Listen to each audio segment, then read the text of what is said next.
पिछले क्लास में हम लोग डिजिटल एजुकेशन में कंप्लीट कर चुके थे ट्रेनिंग के बारे में।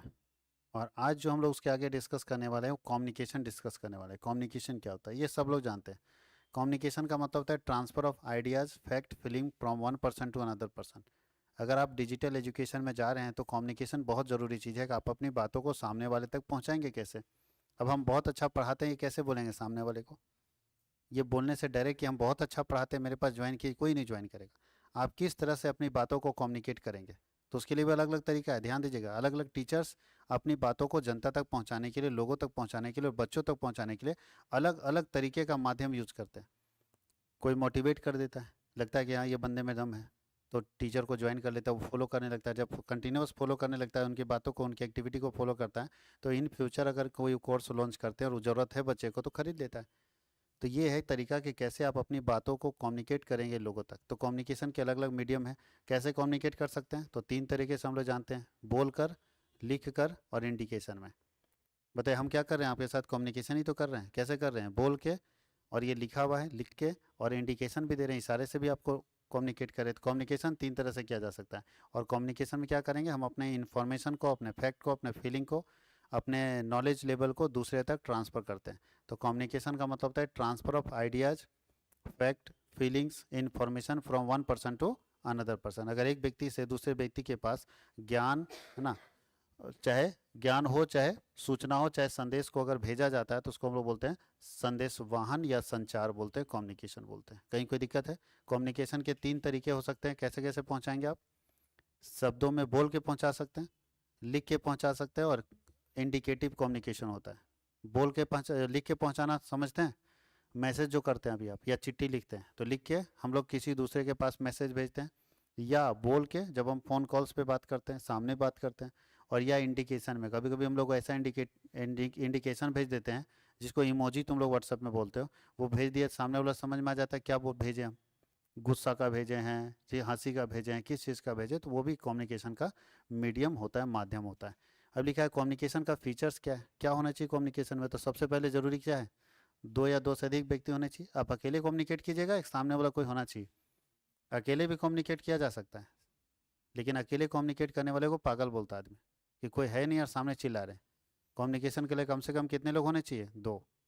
अच्छा, मिनिमम 2 होने चाहिए कम से कम। दूसरा बोलता है एक्सचेंज ऑफ आइडियाज़। कम्युनिकेशन तब अच्छा होता है जब आइडिया एक्सचेंज होता है, नहीं उधर से भी कुछ बोलेगा और इधर से भी कुछ बोलेगा। कम्युनिकेशन 2 तरह का होता है, टू वे और वन वे। टू वे और वन वे। अभी हमारी बात सामने जो हम आपको पढ़ा रहे हैं, कौन सा कम्युनिकेशन है ये? टू वे है। इधर से भी हम आप बोल सकते हैं, आप भी हमसे पूछ सकते हैं, भले पूछते नहीं हैं, आप भी पूछ सकते हैं। यहाँ टू वे कम्युनिकेशन है। लेकिन वन वे कम्युनिकेशन कहाँ होता है? जब आप फिल्म देखते हैं, वहाँ वन वे कम्युनिकेशन है। स्क्रीन पे बोर्ड आपको कुछ भी बोलेगा वो सुनने वाला नहीं। हाँ या नहीं? कोई दिक्कत है? न्यूज़ चैनल में आप न्यूज़ देखते हैं, वन वे कम्युनिकेशन, सिर्फ उधर से चिल्लाएगा, आपका बात नहीं सुनेगा। तो वन वे कम्युनिकेशन भी होता है और टू वे कम्युनिकेशन भी। बेस्ट कम्युनिकेशन कौन होता है? टू वे, जहाँ दोनों तरफ से, तो दोनों तरफ से होगा तभी तो एक्सचेंज ऑफ आइडियाज़ होगा।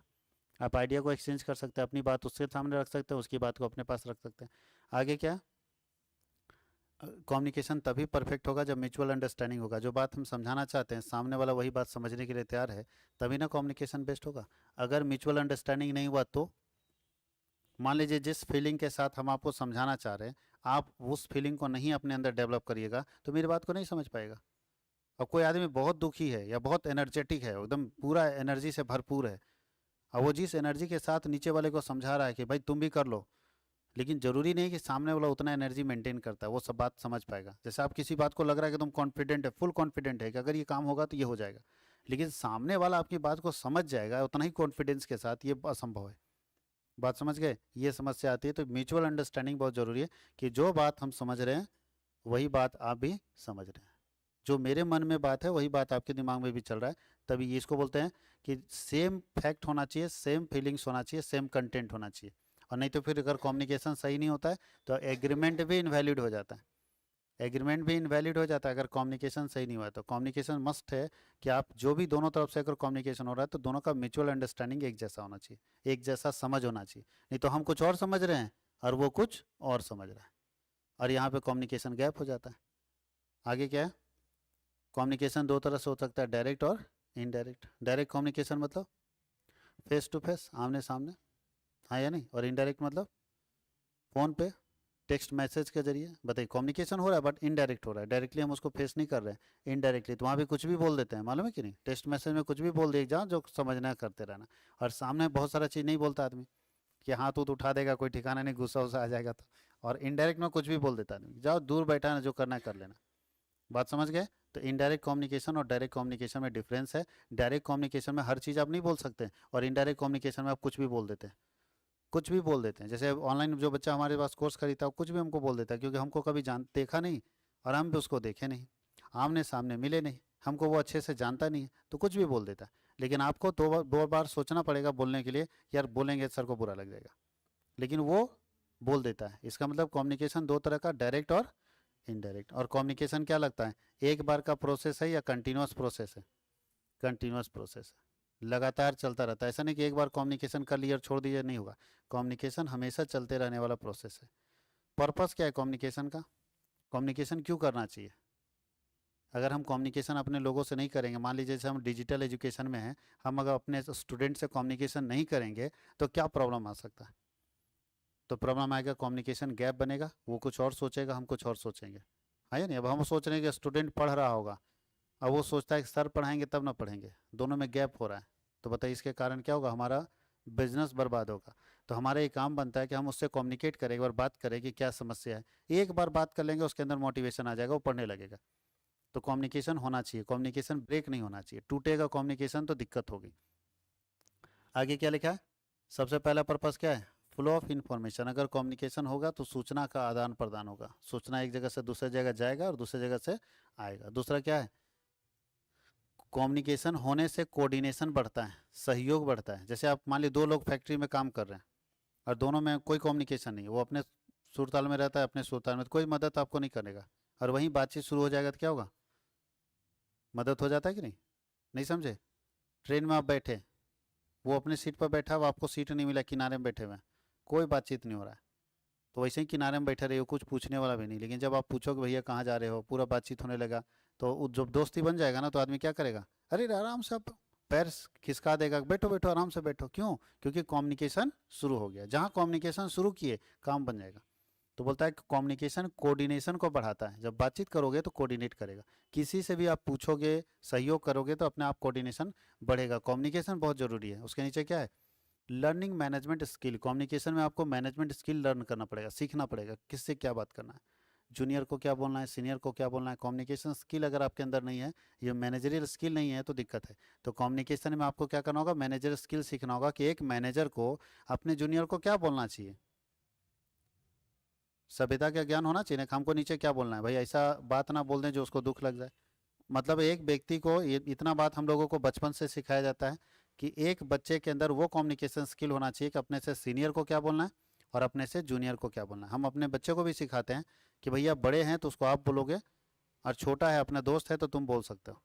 ये कम्युनिकेशन स्किल सिखाया जाता है। उसी तरह इंडस्ट्री में सिखाया जाता है कि आपको अपने सीनियर को कैसे बोलना है, कैसे बात करना है। बताइए, चिट्ठी लिखिएगा अपने सीनियर को, क्या लिखिएगा, तो रिस्पेक्टेड सर लिखिए, रिस्पेक्टेड मैडम लिखिए, अगर वो लेडी है तो। और अपने जूनियर को लिखेंगे तो क्या लिखेंगे, रिस्पेक्टेड। वहाँ आदेश देते हैं, अपने जूनियर को क्या करते हैं हम लोग, आदेश देते हैं। और सीनियर्स के साथ जब कम्युनिकेट करते हैं तो रिक्वेस्ट का लैंग्वेज रहता है, प्लीज़, ये सब रिक्वेस्ट होता है कि सर रिक्वेस्ट करते हैं आप एक काम कीजिए, उम्मीद करते हैं कि आप ऐसा करेंगे मेरे लिए, ऐसा होता है। लेकिन जब नीचे अपने जूनियर को देते हैं तो वहाँ आदेश रहता है कि आपको करना होगा। तो आप अपने लैंग्वेज को, अपने कम्युनिकेशन स्किल को ये पहले से सीख के रखना होगा, कि हम अपने जूनियर के साथ कैसे कम्युनिकेट करेंगे, हम अपने सीनियर के साथ कैसे कम्युनिकेट करेंगे। जूनियर के साथ भी आसान भाषा में नहीं बात करना है, लैंग्वेज टफ होना चाहिए, लेकिन गलत नहीं होना चाहिए। अपने जूनियर के साथ आपको टफ लैंग्वेज में बात करना है, स्ट्रिक्ट लैंग्वेज में बात करना है, लेकिन गलत नहीं बात करना। और अपने सीनियर के साथ आपको रिक्वेस्ट है बात करना है, लेकिन अपनी बात उसको वहाँ तक भी पहुँचाना है। तो ये कम्युनिकेशन स्किल आपके अंदर होना चाहिए। इसलिए आप गौर करिएगा कि हर सेमेस्टर में, हर क्लास में, जब भी आप पढ़ते हैं, कम्युनिकेशन एक पेपर रहता है जिसको लैंग्वेज पेपर बोलते हैं। वो अगर आपके अंदर नहीं है तो कुछ नहीं कर पाएगा। कल होगी जॉब में जाइएगा, आपको पता नहीं कि अपने सीनियर को चिट्ठी लिखना है, तो पता नहीं क्या लिखें, जूनियर को लिखना है, पता नहीं क्या लिखे, इसलिए चिट्ठी लिखना जरूर सिखाता है। तो कम्युनिकेशन में देखिएगा लेटर राइटिंग सबसे पहले रहता है। आगे चलते हैं। बोलता है getting people ready to accept change. Communication अगर लगातार होता रहेगा तो लोग क्या होते हैं, हर तरह के चेंजेस को एक्सेप्ट करने के लिए तैयार हो जाते हैं। लेकिन अगर कम्युनिकेशन गैप रहेगा तो कोई भी चेंजेस को आसानी से एक्सेप्ट नहीं करते। नहीं समझे? अच्छा बताइए, हमारा अपने स्टूडेंट के साथ लगातार कम्युनिकेशन हो रहा है, लगातार बातचीत हो रही है, हर स्टूडेंट का फीडबैक मिल रहा है, सब कुछ आ रहा है, कमेंट के जरिए आता है, पूरा कम्युनिकेशन होता है, हर लोगों से मिल भी जब पा रहे हैं या किसी किसी से बात भी कर पा रहे हैं। अगर ऐसा हो रहा है तो हम अगर कोई चेंज करेंगे अपने ऑर्गेनाइजेशन में, या कोई सॉफ्टवेयर ही चेंज कर दिए, हम बढ़ाने का तरीका ही बदल दिए, तो लोगों तक पहुंचाना मेरे लिए आसान पड़ेगा या टफ पड़ेगा? आसान पड़ेगा, क्योंकि कम्युनिकेशन होने से कोई भी चेंज तुरंत लोग समझ जाएंगे कि अच्छा ये चेंज हुआ है। अगर हमारा कम्युनिकेशन अपने लोगों से नहीं हो रहा है और हम कुछ चेंज कर रहे हैं और उनको बता नहीं रहे हैं, तो उसमें से आधे लोग तो जान ही नहीं रहे कि ऐसा चेंज हुआ है, उसका वो फ़ायदा ले ही नहीं पाएंगे। तो इसलिए बोलता है कि जो भी कम्युनिकेशन अगर परफेक्ट होगा तो जो भी आप चेंजेस कर रहे हैं वो चेंजेस आसानी से तुरंत लोगों तक पहुंच सकते हैं। बोलता है अगर आप कम्युनिकेशन करोगे ना तो एक अच्छा ह्यूमन रिलेशन बनेगा, लोगों के साथ एक अच्छा संबंध बनेगा। बातचीत ही संबंध बढ़ाता है, मालूम है कि नहीं? और आज के समय में बातचीत ही संबंध को तोड़ता है। आप गलत बातचीत करोगे संबंध टूट जाएगा, दोस्ती टूट जाएगी। सही बातचीत करोगे दोस्ती बढ़ जाएगी। तो कम्युनिकेशन आज के समय में बहुत है अच्छा, ज़रूरी है, क्योंकि ये ह्यूमन रिलेशन बनाता है। लोगों से संबंध बनाने के बाद आपकी बात जो है ना वो सबसे इम्पोर्टेंट है। आप क्या बोलते हो, किससे क्या बोलते हो, वो सबसे इम्पोर्टेंट है। कि बातचीत से दोस्त बनते हैं और बातचीत से दोस्त क्या होते हैं, बिगड़ जाते हैं। आगे क्या लिखा है, इनकरेज्ड आइडिया ऑफ सबॉर्डिनेट्स। अगर आप कम्युनिकेशन अपने जूनियर के साथ करोगे तो इनकरेज करते हैं, हम लोग अपने जूनियर्स को इनकरेज करते हैं, मोटिवेट करते हैं कि तुम भी आइडिया दो। तो अब हम जब लगातार बातचीत करेंगे तो वो अपना आइडिया देगा ना। जैसे आप लोगों से हमारा लगातार कम्युनिकेशन हो तो आप लोग कुछ ना कुछ आइडिया देंगे ना कि सर ये काम कीजिए, ज़्यादा बेटर है। तो आपका आइडिया भी मेरे काम के लाइक हो सकता है 10 आइडिया में 9 आइडिया में नहीं माने, लेकिन एक तो अच्छा मिल सकता है। अगर एक आइडिया भी अच्छा मिलेगा तो हम उसको यूज़ करके ग्रो कर सकते हैं। तो कम्युनिकेशन मस्ट है। अगर हम कम्युनिकेशन करेंगे कंटिन्यूअस तो हमें अपने जूनियर्स का जो आइडिया है वो भी मिलेगा, और हम अपने जूनियर को इनकरेज कर पाएंगे कि ज़्यादा से ज़्यादा वो आइडिया डेवलप करे और हमको उसका फ़ायदा पहुँचाए। बोलता है what is lack of communication, communication का लैक क्या है? अच्छा, कम्युनिकेशन प्रोसेस क्या है, सबसे पहले क्या होता है बताइए? सबसे पहला होता है मैसेज, पहले होता है आइडिया, आइडिया को इनकोडिंग करते हैं, इनकोड मतलब मैसेज। अच्छा, तुम्हारे मन में कोई बात बोलना है, कोई बात बोलना है तो उसको शब्दों में पिरोते हैं या ऐसे ही बोल देते हैं? सब सेंटेंस बनाएंगे ना जी, कि ताकि मीनिंग समझ में आ जाए। तो पहला होता है आइडिया या फैक्ट, दूसरा हम इसको इनकोडिंग करते हैं, फिर मीडियम चुनते हैं, मीडियम चुनने के बाद हम लोग नहीं, उसके बाद सेंडर होता है, सेंडर के बाद मीडियम होता है, मीडियम के बाद वहाँ हम लोग क्या करते हैं, रिसीवर रिसीव किया, फिर उसको डिकोड करता है, उस मैसेज को समझने की कोशिश करता है कि मैसेज क्या बोला गया है, और तब वो फीडबैक देता है। ये है पूरा प्रोसेस ऑफ कम्युनिकेशन, कम्युनिकेशन इसी प्रोसेस से चलता है। ये बोल रहा है कि व्हाट इज़ कम्युनिकेशन गैप या लैक ऑफ कम्युनिकेशन। बहुत इंपॉर्टेंट चीज़, अगर कम्युनिकेशन गैप होगा तो सर सत्यानाश ही होगा, किसी का भी देख लीजिएगा। कम्युनिकेशन गैप जब भी हुआ है तो बर्बादी हुई। कम्युनिकेशन गैप बताइए, हम अपने स्टूडेंट से मिल नहीं रहे हैं, उनसे बात नहीं कर रहे हैं, तो क्या लगता है, उम्मीद है कि मेरे स्टूडेंट मेरे से खुश होंगे? कभी नहीं, हो ही नहीं सकता। हम अगर उनसे लगातार बातचीत करते हैं, उनके प्रॉब्लम्स को देखेंगे कि क्या समस्या आ रही है, तब हम ये मानेंगे कि स्टूडेंट मेरे से खुश है। जब लगातार बातचीत हो रहा है, बच्चा बोल रहा है सर ठीक है आपकी पढ़ाई हमको समझ आ रही है, कहीं दिक्कत नहीं, तब हम मानेंगे कि मेरा जो कस्टमर है वो हैप्पी कस्टमर है, खुश है। इसलिए कम्युनिकेशन गैप नहीं होना चाहिए। यहाँ देखिए बड़ा अच्छा लिखा है, दोस्तों के साथ। अच्छा, रिश्तों में सबसे ज़्यादा ज़रूरी चीज़ है कम्युनिकेशन। रिश्ता बचाना है तो कम्युनिकेशन कर लीजिए। कम्युनिकेशन गैप हुआ तो रिश्ता टूट जाएगा। हाँ या नहीं, तलाक पर बात आ जाती है शादी विवाह होने के बावजूद, क्योंकि रिश्ता कहीं ना कहीं कम्युनिकेशन गैप के कारण टूट रहा है। आप कम्युनिकेशन बना लो, ठीक हो जाएगा। बातचीत करो, बातचीत से सारा सोल्यूशन होता है। कम्युनिकेशन बोलता है कि कमी के क्या कारण हो सकते हैं, क्या कारण है भारत में कम्युनिकेशन बढ़ रहा है, कम्युनिकेशन गैप बढ़ रहा है, उसके क्या कारण हो सकते हैं? ये 2 बार है क्या? अच्छा, क्या है और फिर क्या कारण हो सकते हैं बताइए? तो इसके बहुत सारे कारण, ये जो कहानी लिखा हुआ है लिखे पॉइंट में भी लिख सकते हैं। क्या क्या कारण हो सकते हैं कम्युनिकेशन गैप के? ईगो, हाँ या नहीं? कभी कभी क्या होता है, ईगो के कारण बातचीत करने के लिए हम पूछेंगे उससे, तो दूसरा पार्टी बोला हम पूछेंगे, इतना गिर गए हैं जी, वो बात करेगा। ईगो के कारण कम्युनिकेशन गैप होता है, हमारे घर में भी होता है। 2 भाई के बीच में कम्युनिकेशन गैप हो रहा है, हम पूछेंगे उससे, बोला हम उससे नहीं पूछेंगे, बाकी सबसे पूछ लेंगे। कम्युनिकेशन गैप है जिसके कारण बर्बादी हो रही है। रिश्तों में, पति पत्नी के रिश्तों में कम्युनिकेशन गैप है, स्टूडेंट और टीचर के रिश्तों में कम्युनिकेशन गैप है। स्टूडेंट कुछ और सोच रहा है कि हम नहीं पूछेंगे, उनको बताना होगा, और हम कुछ और सोच रहे हैं, गैप हो रहा है, बर्बादी हो रही है। तो कम्युनिकेशन गैप जहाँ भी होगा वो डिस्टर्ब करेगा। कि इसलिए कम्युनिकेशन गैप नहीं होना चाहिए। बहुत सारे राजनेता देखे ना, पॉलिटिक्स में कम्युनिकेशन गैप हुआ, खत्म हो गए, राजनीति पूरा खत्म, उसका करियर ही खत्म हो गया। और जो कम्युनिकेशन गैप नहीं बनाया, जो कनेक्ट रहा, अपने आप को हमेशा कनेक्ट रखा लोगों से, आज उसको लोग पूछता है। देख लीजिए इस चीज़ को, आप एक्टर हैं, आप क्रिकेटर हैं, जो कम्युनिकेशन गैप बनाया खत्म हो गया, देख लीजिए। जो अपना दूरी बना लिया लोगों से वो खत्म हो गया, बहुत बढ़िया क्रिकेटर खत्म। और जो आज भी लोगों के साथ जी रहा है वो आज भी जिंदा है। आप एक्टर में देखिए, बहुत सारे एक्टर कम्युनिकेशन गैप कर लिए, मिले ही नहीं लोगों से, लोग भूल गया धर्मेंद्र कौन है। कभी फोटो दिखता तो बोला अरे धर्मेंद्र है ये, उसके अलावा कभी याद नहीं था। लेकिन अमिताभ बच्चन को सब याद रखता है, क्योंकि अभी भी वो कम्युनिकेशन गैप नहीं बना, अभी भी कम्युनिकेट करते हैं। कुछ नहीं होता है तो कम से कम सार्वजनिक मुद्दे पर एक ट्वीट मार देते हैं, उतना ही से समझ में आता है लोगों को, अच्छा ये कर रहे हैं। बहुत सारे हीरो देखिएगा खत्म हो गए एकदम, क्योंकि कम्युनिकेट कर ही नहीं पाया। बहुत सारे बिजनेसमैन कम्युनिकेट नहीं कर पा रहे, बहुत सारे लीडर कम्युनिकेट नहीं कर पाए, जो जनता से कनेक्ट नहीं हो पाए। हम मोदी जी को देखिए, जनता से इतना कनेक्ट है कि कभी चाय पर चर्चा कर देते हैं, ठीक है, तो कभी कभी जनता से बात कर लेते हैं, सीधा संवाद कर लेते हैं, कभी रोड शो कर देते हैं। देखिए आज ही रोड शो है, रोड शो करें, लोगों से डायरेक्ट कनेक्ट। अब बताइए, आपके सामने से गुजरेंगे तो अंदर से फीलिंग तो जरूर आएगा, और अंदर से फीलिंग आएगा, अच्छा लगेगा कि चलो प्रधानमंत्री है। कहीं हो सकता है कि फूल उठा के अगर आपकी तरफ छीट दिए तो फिर तो गंगा नहा लिया कि भाई प्रधानमंत्री मेरे तरफ फूल छीट दिए। अब पागल दीवानगी वही होती है कि बनाना पड़ेगा क्रेज, क्रेज नहीं बनाओगे तो नहीं चलेगा। यानी कम्युनिकेशन अपनी पब्लिक के साथ रखो, जनता से जन संवाद करो, जनता को लगना चाहिए कि मेरा आदमी है या नहीं। और ये बहुत इंपॉर्टेंट चीज़ है। और कम्युनिकेशन ये चीज़ सीखना है तो आपको समझ में आना चाहिए। कम्युनिकेशन गैप हर जगह हो गया, पॉलिटिक्स में सबसे ज़्यादा कम्युनिकेशन गैप था, अब उसको ठीक किया गया। अभी भी बहुत जगह पे कम्युनिकेशन गैप है। इनका मोदी जी का डायलॉग सुनोगे तो कम्युनिकेशन गैप का सारा सोल्यूशन मिल जाएगा। अब जब झारखंड आते हैं ना, तो यहाँ सबसे पहले बोलेंगे जोहार, जबकि उनका लैंग्वेज नहीं है जोहार, वो तो हिंदी इंग्लिश में बोलते हैं, गुजराती बोलते हैं। जोहार तो झारखंडी लैंग्वेज है, लेकिन वो जैसे जोहार बोलेंगे, सामने बैठा भीड़ क्या करेगा, चिल्लाने लगेगा पागल जैसा, कह रही अपना आदमी आ गया। बोलता है कि नहीं बोलता है, जबकि कुछ नहीं जानते हो खोटा में, एक चीज़ जानते हैं, जोहार। अच्छा झारखंड आएंगे तो झारखंड का ड्रेस पहनेंगे, हाँ या नहीं, आदिवासी वाला। नागालैंड जाएंगे तो नागालैंड का टोपी पहन लेंगे, पंजाब जाएंगे तो पंजाबी टोपी पहन लेंगे, राजस्थान जाएंगे तो राजस्थानी पगड़ी पहन लेंगे। और राजस्थान के लैंग्वेज में एक बात बोल देते हैं। नागालैंड जाएंगे तो नागालैंड के लैंग्वेज में नमस्ते बोलते हैं। दीवानगी इसको बोलते हैं, कनेक्ट करना पब्लिक के साथ। जैसे बराक ओबामा जब यहाँ इंडिया आए थे तो क्या, जब इंडिया आए तो बोले नमस्ते इंडिया, ठीक से तो बोल नहीं पाता, नमस्ते इंडिया बोलने का मतलब है इंडिया के लोगों को लगा ये अपना आदमी है, कनेक्ट हो गया डायरेक्टली लोग। और बराक ओबामा को सबसे ज़्यादा प्यार मिला था भारत से जब राष्ट्रपति बन के आए थे। तो ये है कम्युनिकेशन, गैप नहीं करना है, लोगों से जुड़ना है तो उनके भाषा में बात करना होगा, उनसे बात करना होगा। कहीं गैप बना तो दिक्कत होगा। और कम्युनिकेशन गैप बहुत बड़ा डिमेरिट हो सकता है। आप अगर ऑनलाइन एजुकेशन की तरफ जा रहे हैं तो कम्युनिकेशन गैप बिल्कुल नहीं रखिए, लोगों से कनेक्ट होइए, उनको लगना चाहिए अपना आदमी है। आज देखिए डॉक्टर के पास जाते हैं ना, बहुत बड़ा कम्युनिकेशन गैप होता है, मालूम है कि नहीं।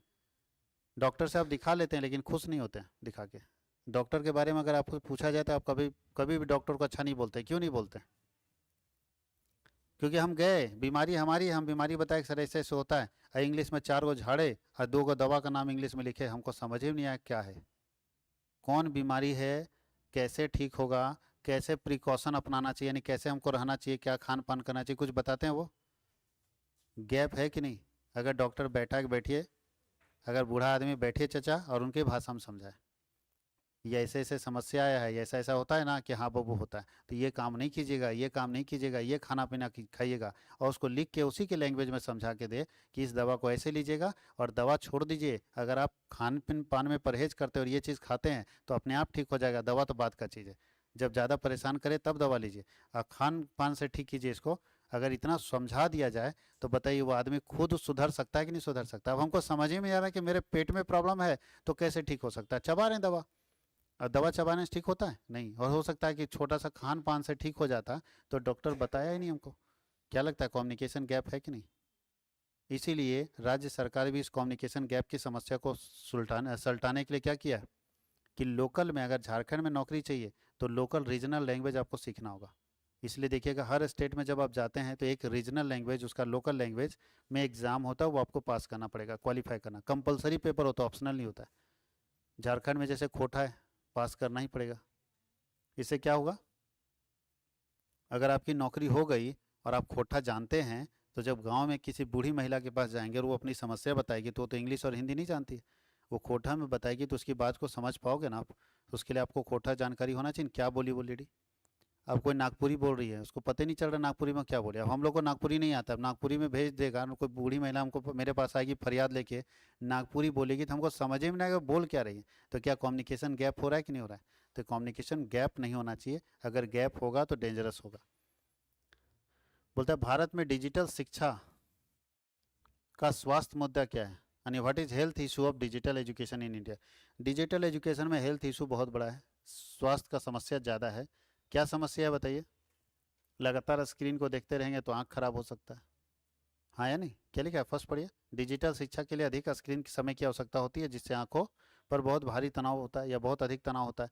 इस समस्या के कारण 6 वर्षों से कम उम्र के बच्चे नेत्र दृष्टि मतलब आँख की समस्या उनके साथ आ रही है और चश्मा लग जा रहा है। और इसके अतिरिक्त सिर दर्द, सर दर्द भी बढ़ जाता है, क्योंकि लगातार देखते रहने से आँख पर परेशानी हो रही, सर दर्द बढ़ रहा है। और साथ ही साथ क्या है, गलत मुद्रा सहित अन्य समस्याएं भी आती हैं। लगातार हम स्क्रीन को देखते रहते हैं तो हम लोग क्या करते हैं, मेरा पोस्चर जो रहता है, पोस्चर मतलब बैठने का जो तरीका है, वो एक जैसा रहता है क्या? जिसको बोलते हैं स्ट्रेट नहीं है, कभी तकिया पीछे लगा दिए, कभी कुछ, जैसे बैठ रहे हैं ना, हमारा जो पोजिशनिंग है जिसको हम लोग पोस्चर बोलते हैं, वो पोस्चर सही नहीं रहने के कारण क्या होता है, कभी पीठ दर्द है, कभी ये दर्द है, कभी वो दर्द, कभी गर्दन दर्द, देखो ये लिखा होगा है, पीठ दर्द, गर्दन दर्द, ये सभी समस्या क्योंकि हम पोस्चर सही नहीं ले रहे हैं ना बैठने का। अगर हम सिस्टम पे बैठ रहे हैं तो चेयर पे बैठेंगे, लेकिन हम लोग चेयर पे नहीं बैठते, बेड पे बैठ गया, कभी सो के, कभी बैठ के, कुछ भी कर रहे हैं, मोबाइल चला रहे हैं, कभी गर्दन के पास तकिया लगा लिए, कुछ भी कर रहे हैं, तो इसके कारण हमारी स्वास्थ्य पे, हमारे स्वास्थ्य के ऊपर बहुत भयानक असर पड़ सकता है। क्योंकि इसके कारण क्या क्या समस्या है, आँख तो डैमेज हो ही रहा है, सर दर्द तो हो ही रहा है, स्वास्थ्य तो खराब हो रहा है, साथ ही साथ क्या हो रहा है, पीठ दर्द, गर्दन दर्द, लगातार देख रहा है 1 डेढ़ घंटा से, तो गर्दन दर्द करेगा ही। है या नहीं? जिस हिसाब से हम लोग टेक्नोलॉजी को यूज़ करते हैं, दर्द तो करना ही करना है। हम लोग जिस तरह से टेक्नोलॉजी को यूज़ करते हैं, प्रॉब्लम तो आना ही आना है। तो ये है डिजिटल एजुकेशन में स्वास्थ्य के ऊपर असर। डिजिटल शिक्षा का उपकरण क्या क्या है, ये हम लोग अगले क्लास में देखेंगे कि डिजिटल एजुकेशन के लिए कौन कौन से उपकरण हैं, कौन कौन से उपकरण इसमें यूज किए जाते हैं। इससे पहले हम बताए थे कि कौन कौन से डिवाइसेस हैं, ये उपकरण बात करें, देखिए इतने सारे हैं। आप डिजिटल एजुकेशन में कुछ नाम जानते हैं, Google Docs, Google Reader, Google Slide, Firefox, इसको हम लोग क्रोम बोलते हैं, और ये अवतार्स, फेसबुक, क्या है, जीसस, ये सॉफ्टवेयर्स है। ये सारे सॉफ्टवेयर्स दिख रहे हैं आपको, स्काइप, ट्विटर, और भी बहुत सारा। हाँ या नहीं? जूम वगैरह तो अभी आया नहीं इसमें। हाँ, इंस्टाग्राम डिजिटल एजुकेशन के लिए है। इंस्टाग्राम से एजुकेशन क्या देंगे, रील्स बना के प्रचार करेंगे, बोल सकते हो, कोई दिक्कत नहीं। इंस्टाग्राम भी बोल सकते हो, मतलब ट्विटर भी बोल सकते हो, ट्विटर है। स्काइप बोल सकते हो, विकीपीडिया बोल सकते हो, विकी स्पेसेस बोल सकते हो, स्लाइड शेयर बोल सकते हो। ये सारे तरीके हैं जो हम लोग डिजिटल एजुकेशन में यूज कर सकते हैं। तो इसके लिए अगले क्लास में हम लोग डिस्कस करेंगे कि डिजिटल एजुकेशन के लिए कौन कौन से टूल्स हैं, कौन कौन से टूल्स अप्लाई किया जा सकता है डिजिटल एजुकेशन के लिए, कौन कौन से तकनीक है जिसका इस्तेमाल कर सकते हैं हम लोग डिजिटल एजुकेशन के लिए।